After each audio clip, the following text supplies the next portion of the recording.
खरं तर त्यांनी 30 तारखेपर्यंत हे अपलोड करणं गरजेचं होतं, परंतु त्यांनी दिरंगाई केली, उशीर केला आणि म्हणून मी हे उशिरा त्यांच्यासमोर सादर केलं.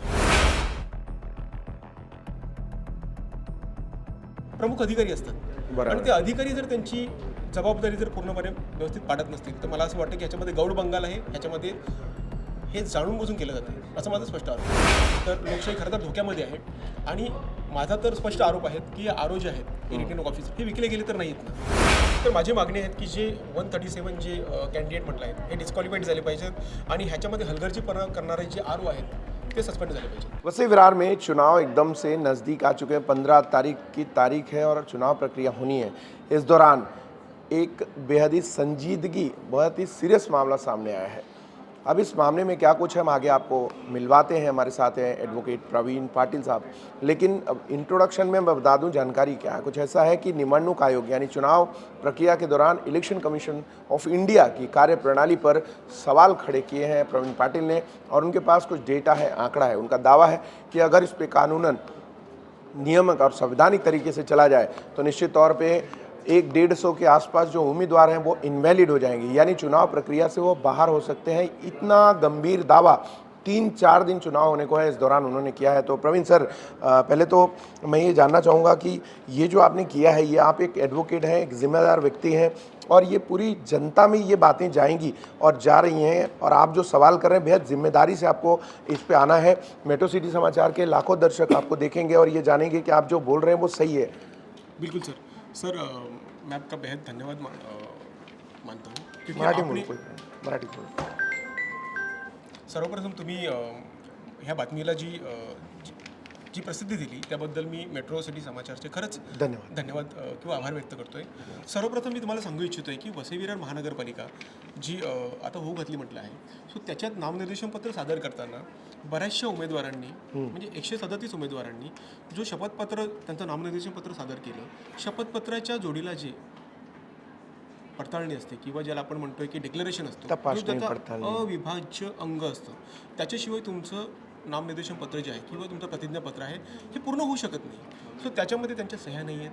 म्हणजेच त्यांनी जे प्रतिज्ञापत्र जे सबमिट केलं ते एकदा कॅमेऱ्यावर दाखवा जरा. हे बघा ना, हे बघा, हे हा जो आहे ना, हे कोणाचे आहेत म्हणजे उमेदवारांचा आहे. उमेदवार. हा जो पेपर आहे ना, हे उमेदवारांनी फाईल केले. तुम्ही कुठून काढला त्या सर हे निवडणूक आयोगाच्या वेबसाईटवरनं जे त्यांनी 3 तारखेला अपलोड केलं. खरं तर त्यांनी 30 तारखेपर्यंत हे अपलोड करणं गरजेचं होतं, परंतु त्यांनी दिरंगाई केली, उशीर केला आणि म्हणून मी हे उशिरा त्यांच्यासमोर सादर केलं. तर सध्याचे जे तुम्ही सांगताय अभिसाक्षी, जरा दाखवा कॅमेऱ्यावरती. अभिसाक्षी म्हणून इथे बघा, इथे ते क्लॉज आहे, त्याच्या पुढे नोटरीचा क्लॉज आहे. तुम्ही असं नोट, मग ह्याचंच काय झालंय, किती लोकांबरोबर झालंय, सर काय इथे जवळजवळ 137 जे उमेदवार आहेत, सो त्यांनी त्यांचे प्रतिज्ञापत्र सादर करताना सिग्नेचर्स म्हटलं केलेले नाही आहेत आणि खरं तर आरो किंवा रिटर्निंग ऑफिसर जे असतात त्यांची नैतिक जबाबदारी म्हटलं आहे की त्यांनी कोणत्याही ऑब्जेक्शनशिवाय स्वतःहून हे जे उमेदवार आहेत त्यांना अवैध ठरवायला पाहिजे होतं, डिस्क्वालिफाईड करायला पाहिजे होतं. कारण ही कॉजी ज्युडिशियलची प्रोसेस म्हटलं आहे, अर्धन्यायिक ज्याला आपण म्हणतो, इथे तुम्हाला प्रत्येकी कोणाचे अधिकार किंवा प्रत्येकाने कोणीतरी हरकत घेतली पाहिजे, नॉट नेसेसरी. आहे तुमच्या नैतिक जिम्मेदारी आणि नैतिक कर्तव्य. जिम्मेदारी. आता हे जे रिटर्निंग ऑफिसर जे आहेत बघा, लोकशाहीच्या ज्या निवडणूक प्रक्रियेत ज्याला आपण लोकशाहीचा उत्सव म्हणतोय, तो उत्सवाचे ते प्रमुख अधिकारी असतात आणि ते अधिकारी जर त्यांची जबाबदारी जर पूर्णपणे व्यवस्थित पाडत नसतील तर मला असं वाटतं की ह्याच्यामध्ये गौड बंगाल आहे, ह्याच्यामध्ये हे जाणून बुजून केलं जातं असं माझं स्पष्ट आरोप आहे. दूसरे कि जो जो सर ये आपने बताया, ये कौन कौन सी पार्टी के कितने कैंडिडेट्स हैं आपके साथ? बघा, हे 137 जे उमेदवार आहेत ह्याच्यात भारतीय जनता पार्टी, शिवसेनेचे 63 उमेदवार आहेत, UBTचे 39 आहेत, काँग्रेसचे 4 आहेत आणि इतर पक्ष जे आहेत अपक्ष वगैरे पकडून हे 31 आहेत. असे 137 उमेदवार आहेत ज्यांनी चुकीच्या पद्धतीने आपलं प्रतिज्ञापत्र सादर केलेलं आहे, जे खरं तर डिस्क्वालिफाईड व्हायला पाहिजे, जे आज निवडणूक लढवतात आणि लोकांची दिशाभूल करून ते निवडणुकीला उभे आहेत. सर ह्यांनी सगळे फॉर्म वगैरे कंप्लीट केले, नंतर तुम्ही फक्त एक सही नाही केली, म्हणून हे तुम्हाला काय वाटतं, याच्या मागे काय आहे? सर बघा, निवडणूक आयोगाचं एक काम असतं. निवडणूक आयोगाचं फॉर्म निर्देशन पत्र भरताना ह्याच्यात एकही रकाना किंवा कॉलम आपल्याला रिकामा ठेवायचा नसतो. बरं, पण इथे जाऊन लोकांचे साईनच जर नसतील मग तुमचं प्रतिज्ञापत्र म्हणजे ही स्टँडर्ड प्रक्रिया याच्या Actually, पालन sir. अक्षरशः पालन होणं गरजेचं आहे. Yes sir. बघा, लोकशाही टिकवण्यासाठी आज आपण प्रतिज्ञापत्र ह्याच्यावरती तुमचे गुन्हे, तुमची मालमत्ता ह्याचं पूर्ण तुम्ही विश्लेषण केलेलं असतं, ह्याच्यामध्ये पूर्ण डिटेलिंग केलेली असतं, डिटेल्समध्ये भरलेलं असतं. आणि हेच जर तुम्ही त्याच्यावरती जर पडताळणी किंवा व्हेरिफिकेशनला तुमची साईन नसेल तर तुमचं प्रतिज्ञापत्र म्हणजे डिपोनंटच्या विदाऊट सिग्नेचर ते जे अफिडेविट आहे विच कॅनॉट बी कम्प्लीट. मग आरोनी हे ॲक्सेप्ट केलं कसं आणि त्यांचा अर्ज वैध ठरवला कसा? ही खरंच मला असं वाटतं की मोठ्या शक्तीचा ह्याच्यामध्ये काहीतरी प्रयत्न आहे. एकतर लोकशाही खरं तर धोक्यामध्ये आहे आणि माझा तर स्पष्ट आरोप आहे की आरो जे आहेत रिटर्निंग ऑफिसर हे विकले गेले तर नाहीत ना. हे जर विकले गेले असतील मग लोकशाही जी आहे ती वाचवायची जबाबदारी सर तुमच्या माझ्यासारख्या सजग नागरिकांवरती आहे. आणि म्हणून जर ह्याच्यावरती कोणती कारवाई निवडणूक आयोगाने केली नाही तर न्यायालयीन लढाई लढण्याची आमची तयारी आहे. हे जे तुम्ही डॉक्युमेंट्स काढलेत सर ऑनलाईन, याची जी माहिती आहे आणि तुमची शिकायत तक्रार वगैरे नोंदवली का त्यांच्याकडे सर जाऊन? निवडणूक आयोगाने 3 तारखेपर्यंत त्यांची जी त्यांच्या संकेतस्थळावरती वेबसाईटवरती ही माहिती झळकवली. त्याच्यानंतर 4 तारखेला रविवार होता. मी 5 तारखेला जाऊन प्रत्येक विभागणी आहे वार्ड प्रभाग समिती सी पासून ते प्रभाग समिती आयपर्यंत 9ही प्रभागामध्ये 29 वार्डामध्ये जाऊन माझ्या तक्रारी रीतसर नोंदवलेल्या आहेत. अच्छा. Yes sir. आणि सर ह्याच्या सर्टिफिकेट कॉपीसाठी मी त्यांना जवळजवळ 5 तारखेला अर्ज केला आहे पण त्यांच्याकडून अजूनही मला सर्टिफिकेट कॉपी मिळालेली नाही. ही शोकांतिक आहे आणि जाणीवपूर्वक केलं जातं असं मला आरोप आहे. सर इलेक्शन कमिशनची वेबसाईट असते आणि त्यांचे डिफरंट प्लॅटफॉर्म्स आहेत, त्याच्यावर तुम्ही कळवलं का त्याने? सर 100% निवडणूक आयोगाला म्हणजे कमिशनरांनी त्यावेळेला अपलोड केलं नव्हतं. आम्ही सर 2 तारखेला मेल केला, 3 तारखेला त्यांनी काही अपलोड केलं. आता ही जी प्रक्रिया म्हटलं आहे सर माझ्याकडे अर्ज आहेत आणि त्या आधारे आम्ही जो पुढची लढाई आमची लढणार आहोत. आणि कमिशनर साहेबांना तुम्ही लेटरवर पत्र वगैरे दिलं? कमिशनर इकडचे जे कलेक्टर मॅडम आहेत सर बघा इथला मुख्य निवडणूक अधिकारी जे मनोज कुमार सूर्यवंशी आहेत त्यांच्या अंडरमध्ये उपविभागीय अधिकारी आणि त्याच्या अंडरमध्ये बाकीचे जे त्यांनी प्रत्येक वॉर्डनी काही अधिकारी दिले. सर तुम्ही जेव्हा खालच्या स्तरावरती एखादा अर्ज देतोय विच मीन्स तो डिरेक्टली इनडायरेक्टली तो त्यांच्याकडे जातात. मुख्य निवडणूक आयोगाला तुमचा असतो, चीफ इलेक्ट्रॉन ऑफिसरला तुमचं ते पत्र असतं.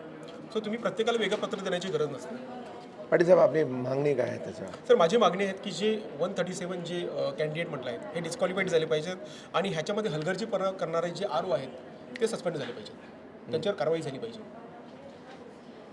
ठीक, थैंक यू पाटिल साहब. अभी आपने देखा ये इन्होंने जो पूरा बताया 137 कैंडिडेट जो हैं वो कैंडिडेट्स ऐसे हैं जिन्होंने सेल्फ अटेस्टेड, अगर आप कोई फॉर्म भरते हैं या कोई डिक्लेरेशन देते हैं तो उसमें आपका सिग्नेचर होना ज़रूरी होता है, जो ऊपर लिखा जाता है कि मैं अपनी पूरे जानबूझकर अपने दिमाग से संतुलित हूँ और विवेकपूर्ण तरीके से सब चीज़ें जो डेटा ब्यौरा दे रहे हैं वो मेरी जानकारी में और मेरे नॉलेज में वेरिफिकेशन के तहत सारा कुछ सही है और कोई भी गलत जानकारी मैं नहीं दे रहा हूँ या दे रही हूँ.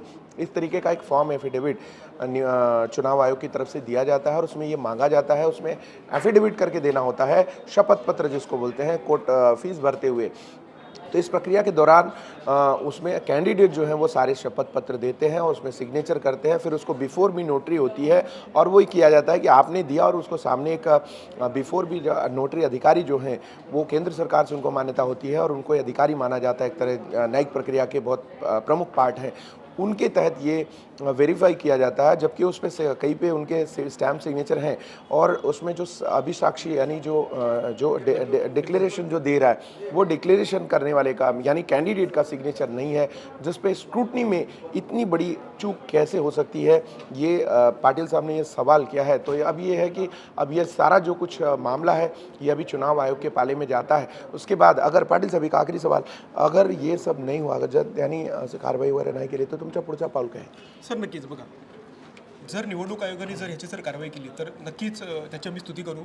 पण ह्याच्यावर जर कारवाई जर होत नसेल तर आम्हाला न्यायालयात आमचे दरवाजे आमचे उघडे आहेत. आम्ही न्यायालयीन लढाई लढू आणि लोकशाही वाचवण्यासाठी आमचं जे काही योगदान आहे ते आम्ही योगदान देऊ. धन्यवाद. तो आपने देखा पाटिल साहब का ऐसा कहना है कि अगर निवडणूक आयोग विद इन जो इनका क्राइटेरिया है उसके क्राइटेरिया के अंदर नॉर्म्स हैं, उसके नॉर्म्स के अंदर वो कार्रवाई नहीं करते तो ये कोर्ट के पास जाने के लिए बाध्य होंगे और कोर्ट से अपनी गुहार लगाएंगे जो कुछ किया है.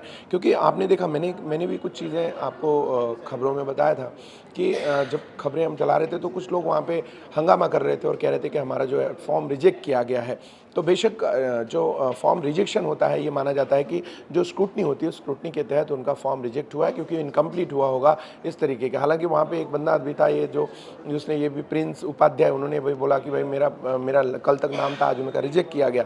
लेकिन ठीक है, वो उनका पारदर्शिता है, चुनाव आयोग के पास पूरा अधिकार है, उनको करना है, वो क्या करते हैं उस पर हमारा सवाल नहीं। सवाल ये है कि जो आज पाटिल साहब ने ये मामला उठाया है, इस पूरी प्रक्रिया पे अब उसका जवाब इलेक्शन कमीशन ऑफ इंडिया और महाराष्ट्र इलेक्शन कमीशन और साथ ही उनकी जो बॉडीज़ हैं उनको सामने आकर देना चाहिए। फिलहाल इनके जो दावे हैं और इनके जो पेपर वर्क हैं जो इन्होंने वेबसाइट से निकाला है, उसमें सिग्नेचर देखने को तो नहीं मिल रहा है कहीं भी, और इन्होंने इसकी शिकायत भी की है। तो अब देखना ही होगा कि इलेक्शन कमीशन ऑफ इंडिया और यहाँ के जो प्रभारी अधिकारी हैं, BLOs हैं, वो किस तरीके से इस पर रिएक्शन देते हैं या क्या कुछ करना है। हम उससे बिल्कुल संपर्क करने के लिए जा रहे हैं, लेकिन इस बीच जो इन्होंने मामला निकाला है, अगर इसमें सच्चाई पूरी तरह इस्टेब्लिश हो जाती है, जो इनका कहना है, जो उनका दावा है, जो पेपर्स इन्होंने दिखाए, इसके आधार पर अगर सच्चाई इस्टेब्लिश होती है तो निश्चित तौर पर जो उम्मीदवार मैदान में हैं उनकी उम्मीदवारी पर तलवार जरूर लटकती नजर आ रही है। हमसे जुड़ने के लिए आप सभी साथियों का बहुत बहुत धन्यवाद, आभार। जुड़े हमारे साथ, देखते रहे मेट्रो सिटी समाचार।